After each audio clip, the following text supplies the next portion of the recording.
Week 2 of Frozen Force event is out. We have 6 new MSPs and 5 of them are at 88 overall, starting with Jeremy Swayman, Dougie Hamilton and Zach Werenski. Also we have Nick Suzuki and Krier, and our 89 overall card this week will be Nikita Kucherov. I know it's shocking Nikita Kucherov is getting another upgrade, but for people like me who have his XFactor captain, I will 100% take it. So in today's video I want to go through all the stats, look at the cards and talk about is there actually one card you would say it's a must make. All these cards are very well rounded up, and I think in this event you can actually find a card for everyone. Before we start breaking down the cards, let's go into the store and open our Christmas jersey pack. As you can see, every year we're getting 3 jerseys to choose from. You can pick whoever you want. We also have this random jersey in the store as well, so make sure you go and pick it up because it's a gold jersey. And of course we also have our daily pack with 5 collectibles and 1 random bronze player. If you trade in your 5 collectibles today, you can get yourself 1 random 81 overall player. I did a set on both accounts, and both accounts I receive an 81 overall card. I saw people in my Discord pulling an 89 overall cards. I saw people on Reddit pulling MSPs. So basically it's another day where you just put your collectibles in and gamble. If you pull something good, I'm really happy for you and just keep making them. Let's start with Nikita Kucherov because he's our 89 overall card this week. He also have sniping forward and playmaking boost. Superstar ability will be make it snappy and zone ability will be puck on string. I used the card in moments and to be honest, yes, the card felt good, but I didn't really notice a lot of difference, even considering his XFactor at 89 overall have worse skating stats than his MSP. They also added a puck on string on his XFactor, so in theory the card is still good. In all honesty, if you look at the stats on his XFactor, it's definitely worse than his MSP, because probably EA just want us to go and make the MSP instead of chasing XFactor McDavid. And if we go back to his MSP, you can see that the shooting stats are really awesome, skating is good. In general, the card is great. There is nothing really saying don't make this card. The only reason why I would probably say don't make the card is if you already have his XFactor captain. Again, you can always make any MSPs you want if you're hot reach, but at the same time, do you really want to waste that much fodder and make the card if you already have his XFactor? Also, if you let's say are just grinding for XFactor McDavid and you still don't know which XFactors you want to take back, this is a good opportunity for you to chase XFactor McDavid and let's say take Willie Nylander or Miro Heiskanen back as your XFactor captains and then just go and make let's say Nikita Kucherov MSP. The next card in this event will be Nick Suzuki with 2-way forward and also defensive boost. If you activate both synergies, you can see that his face-off stats are at 93. This is an incredible card. Last year his XFactor was one of my favorite centers all year long and I absolutely love his card. Shooting is all about 88, the skating stats are good. If you activate the synergies, you can see you also can boost the endurance to the 88, speed is 91,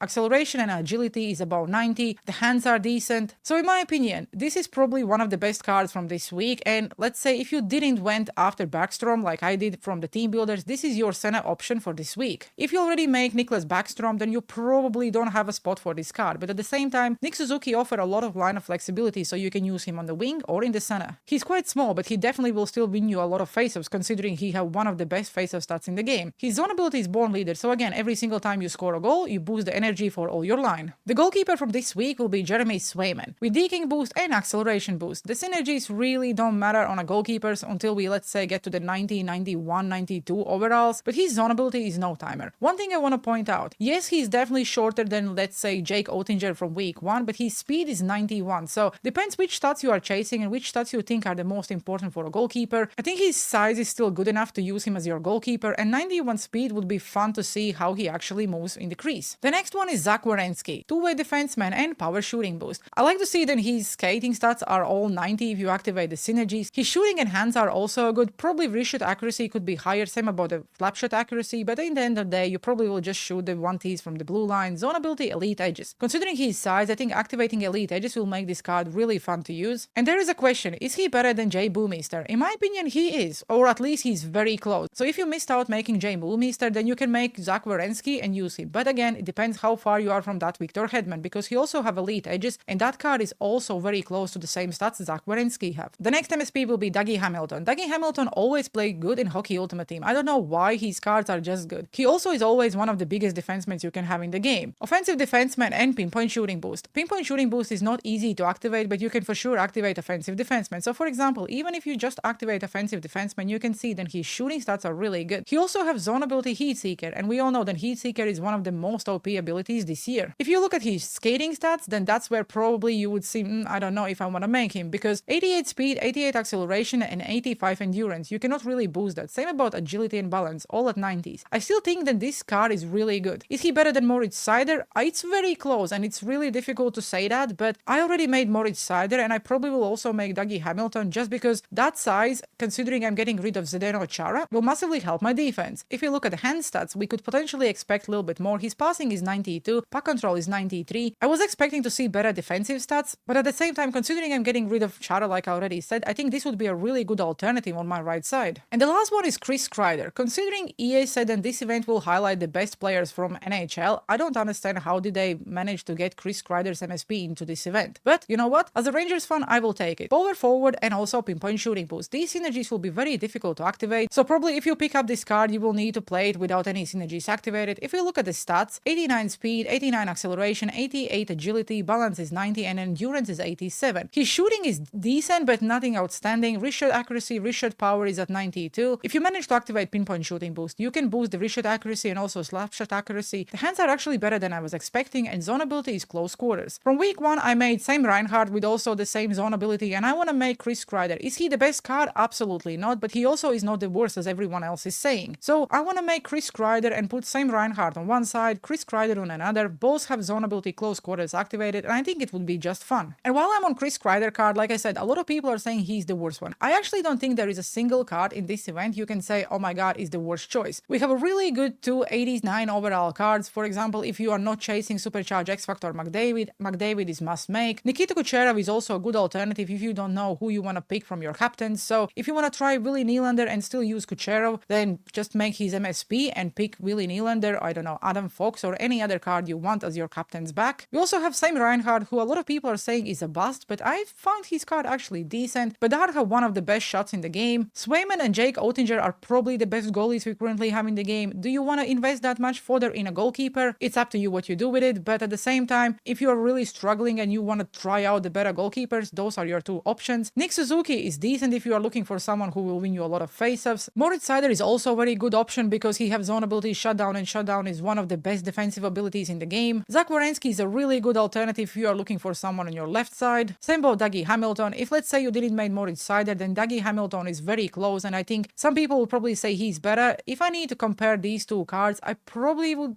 choose Dougie Hamilton just because of the size. Morgan Rielly is also not a bad option, and considering half of the community is a Leafs fans, then why not? A lot of Rangers fans, including myself, so that's what I was saying at the beginning. I think this event offers so many good cards, then there is like a card for everyone. We also have new 87 Frozen Force players like Tim Stützle, Cole Caulfield. The 86 from this week will be Connor Garland and Brian Clark. We also have Kirill Marchenko and Dmitry Orlov, Logan Thompson at 85, Evgeny Malkin, Thomas Harley, Jaden Schwartz, Ryan Pullock, and Dan Vladar. So these cards probably will be just as a fodder, or let's say just to grind the objectives, because that's where we're heading next. Objectives are exactly the same as they were week 1. You have to complete all of them to get a random 85 overall Frozen Force player. You can use him after in the set. You need to make passes, take shots, take perfect one-timer shots, complete 25 games, so the players stack. The more players you have in your team, the less games you have to play, get assists, score goals, and then just complete one game, and you'll get yourself an 83 overall Frozen Force player, BND. BND cards are so stupid in NHL 25, and I cannot count how many Jonathan Quick cards I already pulled. I also think that week 1 card shouldn't be included, because let's say if I'm completing week 2 objectives, I would like to see an 83 overall BND card from week 2 instead of week 1, because that at least would allow me to go and put him in the lineup, grind the objectives faster. Every single time I'm getting a BND card from objectives, it's a goalie. They also gave us 5 new moments with Nick Suzuki. Perform any digs and you get yourself a random 81 overall player. You need to get shoulder checks with Zach Werenski 4 times, and that's 5 collectibles. Score 2 goals with Krier and you get a random 81 overall player. Get points with Hamilton and you get 10 collectibles. And then you need to score 3 goals with Nikita Kucherov and you get a random 83 overall Frozen Force player. For people who are struggling with scoring goals and let's say even doing the assists, try to score 1 goal and then just wait for an empty net. That's the most easiest way if you are not able to score the goals. I did that with Nikita Kucherov. I usually manage to score 2 goals and then do the last one as an empty netter. Same I did with Hamilton and also with Krier. No changes to the wildcard, so by completing everything in the wildcard, you will get yourself another 15 collectibles as you can see, and you also will get yourself random 81, which can be used to make 83 overall cards from this event, and at the end you get a random 85 overall Frozen Force player, which you can use to complete the objectives and then trade in for an MSP, or you can just keep it if you like the player. He already removed it. They accidentally leaked the Series 2 XFactors, and one of them is base Bowen Byram. You can see he have two-way forward and accelerator boost, zone ability is elite edges, so we already know that the first XFactor from Series 2 will be Bowen Byram from Buffalo Sabres, and I have a really good feeling that the new XFactors are coming next week. Maybe that will be our Christmas present from EA, because we really need something new to grind towards to. EA also released 3 new 89 PWHL players because they all score a Jailbreaker goal. So for people who don't know what the Jailbreaker is, it's basically if you score a goal once you are in a penalty kill, you kill the penalty. So it means the person who is sitting in the box comes out and it's 5-on-5 again. We have Jaylynn Landry, we also have Marie-Philippe Poulain and Sarah Nurse. And if you look at the cards, Jaylynn Landry, 5'9", with playmaking forward and pinpoint shooting boost, also have superstar ability, elite edges and zone ability, close quarters. She's definitely not one of the smallest PWHL players. The skating stat is okay, but maybe the endurance could be a little bit higher. I like if you activate playmaking forward, you can get the agility to the 99, so that's something to look out. Shooting stats could potentially be better, but we all know that PWHL players really never get good shooting stats, at least not until they hit the 99 overall. Hands on the other side are really good. Defensive stats and checking stats could potentially be better, but still a decent and usable card. The next one is Sarah Nurse with power forward and agility boost. Agility boost is so difficult to activate, but you can see EA is giving more and more players this synergy, so at some point very soon we'll be able to activate it without any issues. Superstar ability, close quarters and zone ability, unstoppable force. Unstoppable force for sure will help her to keep the puck and not lose it every single time. You can use her in the center position instead of the wing because she have 89 face-off stats, and in general another usable PWHL card. And the last one is Marie-Philippe Poulain, so it means her XFactor captain card also went up. She have sniping forward and also deking boost. As you can see, the shooting stats are really good. The skating is also not bad, 89 speed, 89 acceleration, agility 91, balance 92, endurance 87. Hands also really good. Superstar ability will be puck on string and zone ability will be make it snappy. She also have 91 body checking, so that also will help, and her face-off stats are 91, so you can for sure use her in the center position or on the wing. I like the players who you can use both positions because, like I already said, they do offer you a lot of line of flexibility. A lot of people will not use these PWHL cards, but they for sure are usable. And if I look at Marie-Philippe Poulain X-Factor card, you can now upgrade her all the way to the 89, sniping forward, pinpoint shooting boost, make it snappy, and born leader. Her X-Factor for sure have a better shooting stats, but the skating stats are better on the supernatural card. So if you pull the supernatural card, for example, for sure that card will be faster, but I really want to go and try and get my first PWHL captain card at some point, and it will be really hard to make the first choice. I was thinking it will be Taylor Hazy, but now looking at Marie-Philippe Poulain, I may actually go after her. So looking at my team and thinking who will I make from week 2, I already have Sam Reinhardt, so I probably will make Krier just because he's a ranger, even if he's not the best card, and I actually don't think there is the best card this week. He can replace Logan Couture until, let's say, he's at 87 overall, or I don't know, even 89. I just don't think these cards upgrade quick enough considering we already have 89 overall MSPs and stuff like that. So definitely Krier will be joining my team, and I also will make Dougie Hamilton. Just because I'm getting rid of Chara, I will need someone who is that big in my defense. And once I get that Victor Hedman, my defense will be quite big, so I will have Megan Keller as a smaller player, with Moritz Seider, Dougie Hamilton, Quinn Hughes, and then we will have Hedman and Adam Fox. I would really like to make a goalkeeper, but again, I'm using Jake Oettinger 85 overall card, and he plays good for me, so really investing that much further in a goalkeeper would be stupid in my opinion. But at the same time, if you want to go and make a goalkeeper, don't listen to whatever I'm saying, just go and make him. So same as every other event, basically by grinding wildcard moments, objectives, and everything what EA is dropping, also opening the daily packs, and let's say if you don't use the collectibles and you just save them up for an 85, you can end up with at least 2 MSPs from week 2. So 2 MSPs gives you a 189, or you can just use them in your team, grind objectives, or just build a team you like. Let me know down in the comment sections below, who do you think is the best player from week 2, excluding Nikita Kucherov, because obviously he's the best card from this release. And also, will you make any of them, because I would really like to know who in your opinion is the must-make card. As always guys, thanks for watching today's video, have a good one and see you on the ice.